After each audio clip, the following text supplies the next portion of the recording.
Margaret Lewis sat at the kitchen table, her hands clasped around a warm cup of chamomile tea. Across from her, her husband, Daniel, was eating dinner.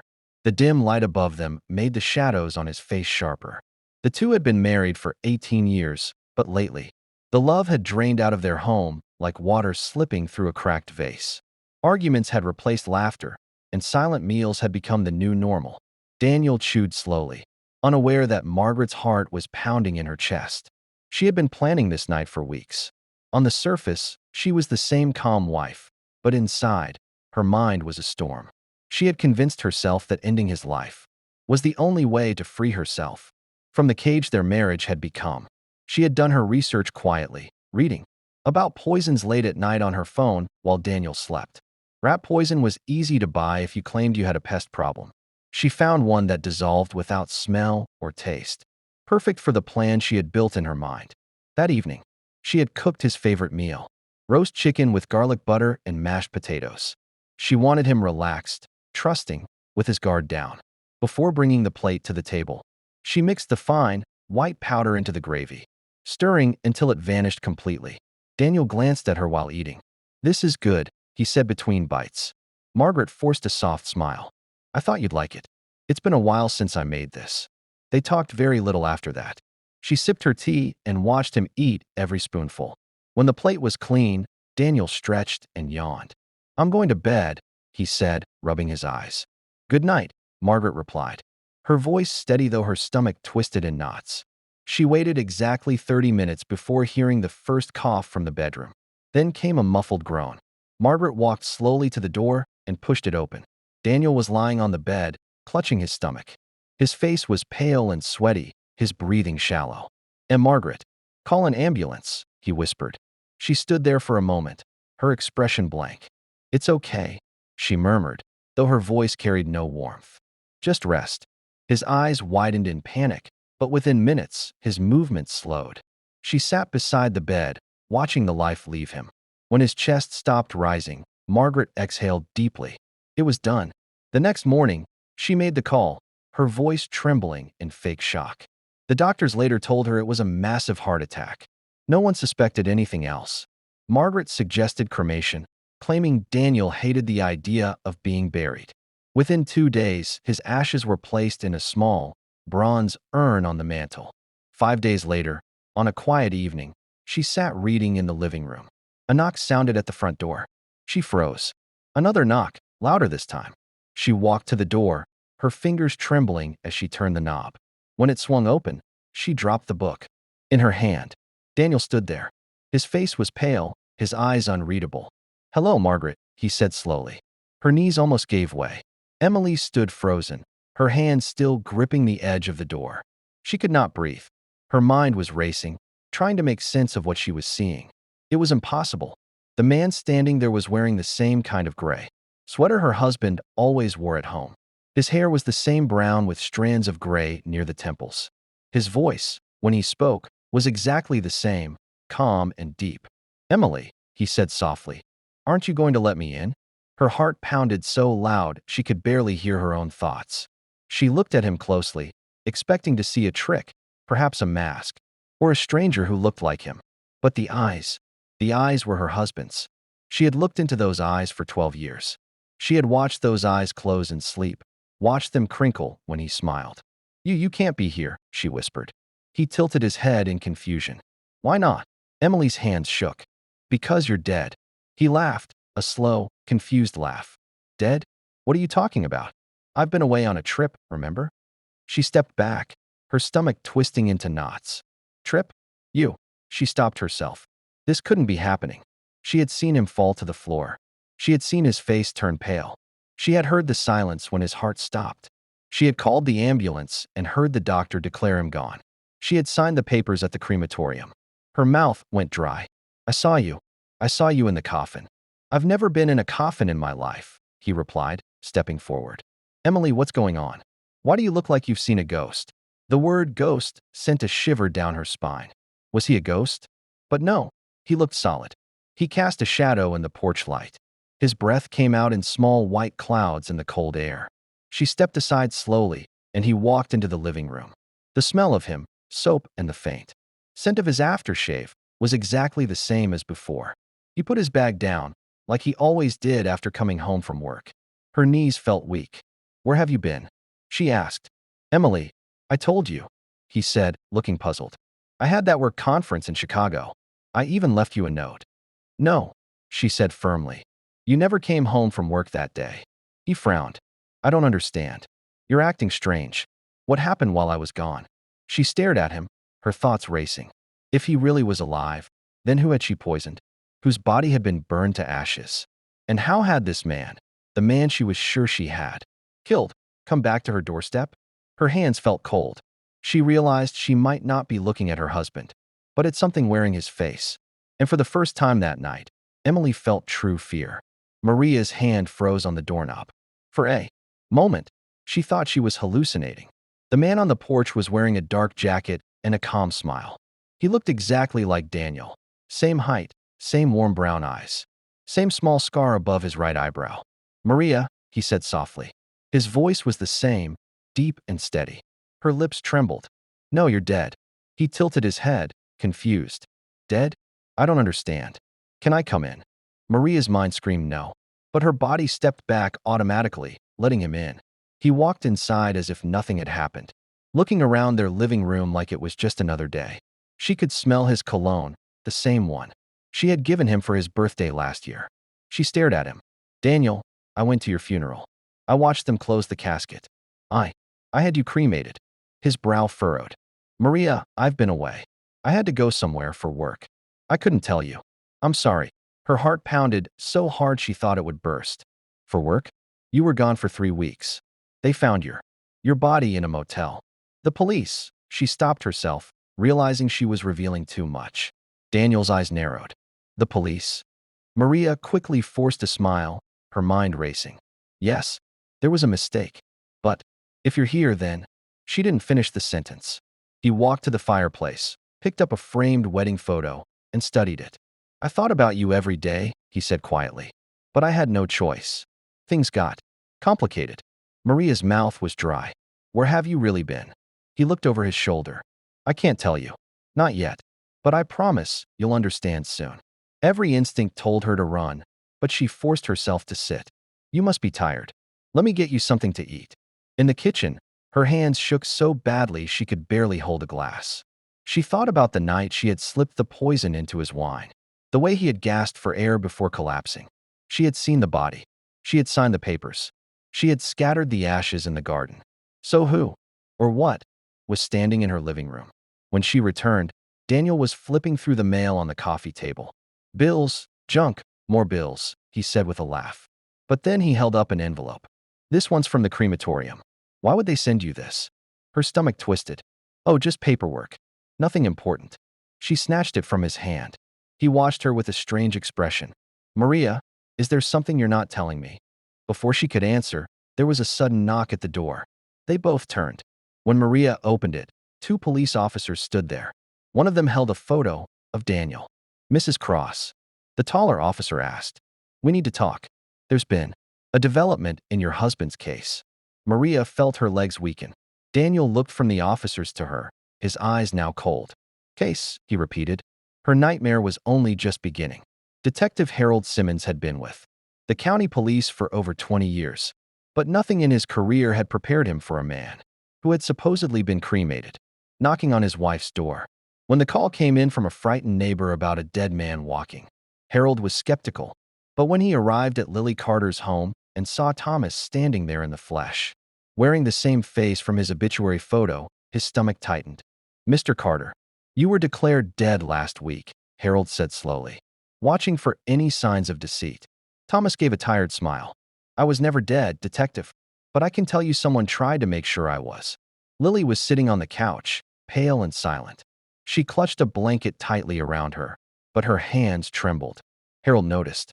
"Mrs. Carter," he said, "would you like to explain how your husband is standing here when you signed papers for his cremation?" I don't know," she stammered. "It must be a mistake. Maybe it wasn't really him." Harold raised an eyebrow. "The hospital confirmed his identity through dental records." "Mrs. Carter, so tell me again, how could there be a mistake?" Thomas stepped forward. "I woke up in a strange place. A basement somewhere. I don't know how I got there. I remember eating dinner with Lily. Then my head started spinning, and everything went black. Harold wrote in his notebook. So, you believe you were poisoned? Thomas nodded. Yes. And when I came to, someone else was in the room with me. I never saw his face clearly. He said, "It's done. She'll get the money soon." Lily's face drained of color. That's ridiculous. Why would I ever do something like that? She snapped. Maybe for the insurance payout, Harold replied bluntly.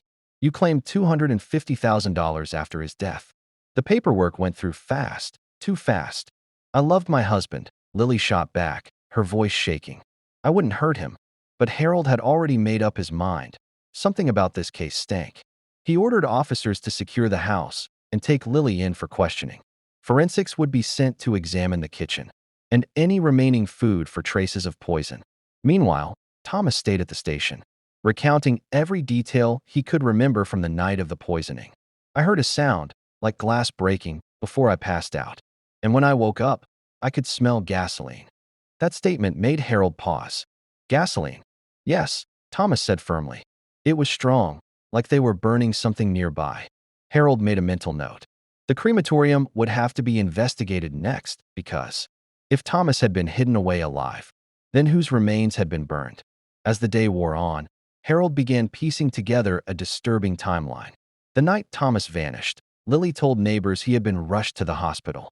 Less than 12 hours later, she signed the cremation papers. No autopsy, no delays. And now, 5 days later, the man she swore was dead was sitting in front of Harold, very much alive and very determined to find out why his wife wanted him gone. It was no longer just a missing person case. It was an attempted murder, and possibly something even darker. Clara had barely slept. She sat at the kitchen table, hands wrapped around a cold cup of coffee she had forgotten to drink. The steady tick of the wall clock felt louder than usual, each sound like a reminder that something was wrong with the world. She stared at the window, half expecting to see David's face staring back in. The night before, after David's sudden appearance, she had fled to her sister's house. Her sister, Maggie, thought Clara was simply grieving and paranoid. Clara, you saw someone who looked like David, Maggie had insisted. Stress can make your mind play tricks. Clara wanted to believe her, but she couldn't. The man at her door wasn't a stranger. She knew the curve of his jaw, the scar on his left cheek, the way he said her name. By morning, Clara decided to return home.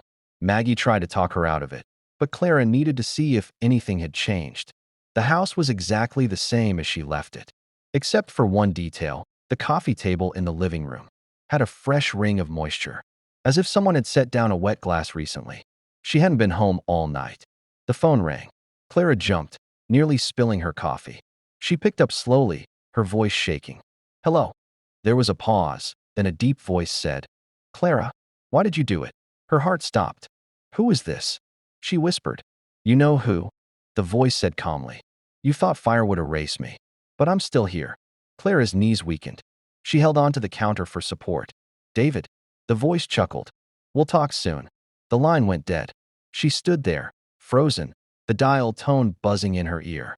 She tried to rationalize. Maybe someone was playing a cruel joke. But how would they know the exact words? She had whispered to herself. The night she poured the poison into his tea, her mind flashed back to that night. David had been sitting in the armchair, reading. He hadn't looked up when she brought the tea, steam rising in the dim light. She had smiled, her hands steady even though her heart was racing. He had taken a sip, thanked her, and continued reading. Less than an hour later, he was lying on the floor, eyes glassy. Now, the idea that he was alive, or something else entirely, made her stomach turn. That afternoon, Clara called the crematorium. The receptionist confirmed the cremation had been completed, the ashes picked up by her 2 days later. Clara had even scattered them in the small garden behind the house. There was no body, no chance he had survived. And yet, someone was walking around with his face, his voice, his memories. That night, she locked every door and window, closed the curtains, and sat in the living room with a kitchen knife on her lap. The house was quiet, almost too quiet. At 1:15 a.m., the phone rang again. She didn't answer, but the voicemail recorded a single sound, David's voice, saying, "Look behind you." Clara turned. The living room window was open. Helen sat in her living room, her hands wrapped tightly around a cup of tea that had long gone cold. The rain outside beat steadily against the windows, and the gray light of evening made the room feel smaller, heavier. Across from her, Victor, her husband, or whatever he was now, sat quietly, staring at her in a way that made her stomach twist. The past week had been a blur of fear and confusion. She had poisoned him. She had watched him die. She had arranged his cremation. She had even stood beside the urn, thinking the nightmare was over. But now here he was, breathing, walking, speaking, and she couldn't understand how. "Why are you here?" she finally asked, her voice shaking. "What are you?" Victor's eyes didn't blink for a long moment. Then, a slow smile crept across his face. "I'm the man you loved, Helen. And I'm the man you tried to kill." Helen's throat tightened. "I didn't," she began, but the words died on her tongue. There was no point denying it. He knew. "I felt it, you know," Victor continued, his voice calm but cold. "The bitterness in my throat, the heaviness in my chest. I saw you looking at me as I struggled to breathe. You didn't even try to help." Helen's hands trembled around the teacup. "You were cruel to me. You ruined me.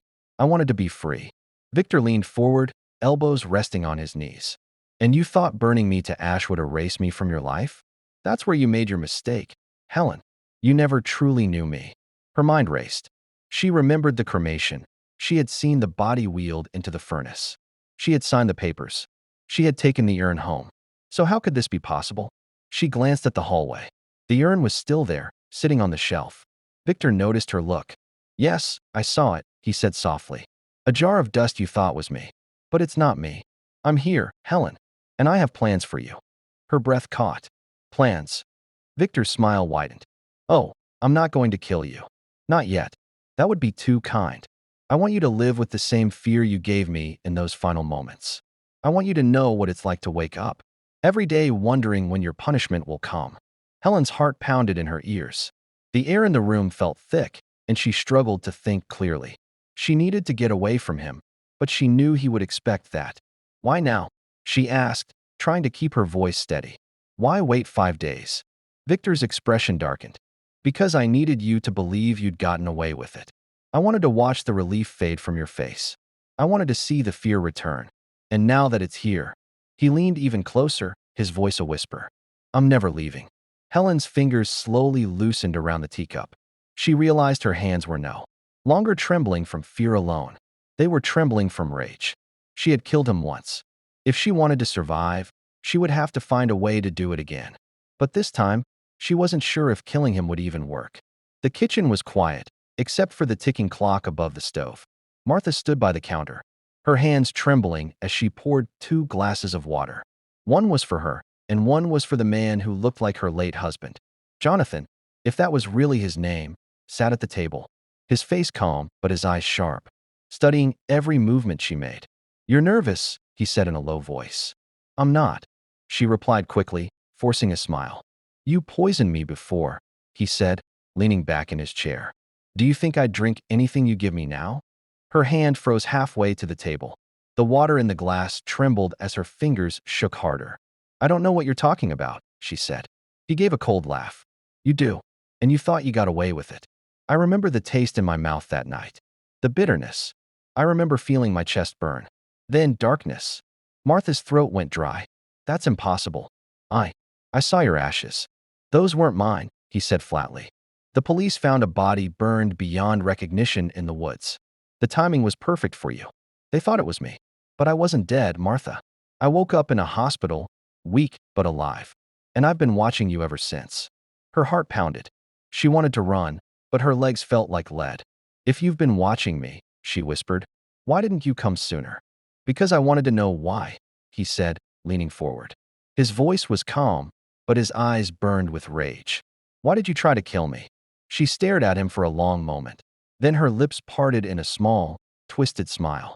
"Because you were never supposed to come back." Jonathan's face went still. "You loved someone else?" "Yes," she said coldly. "And with you gone, I would have been free.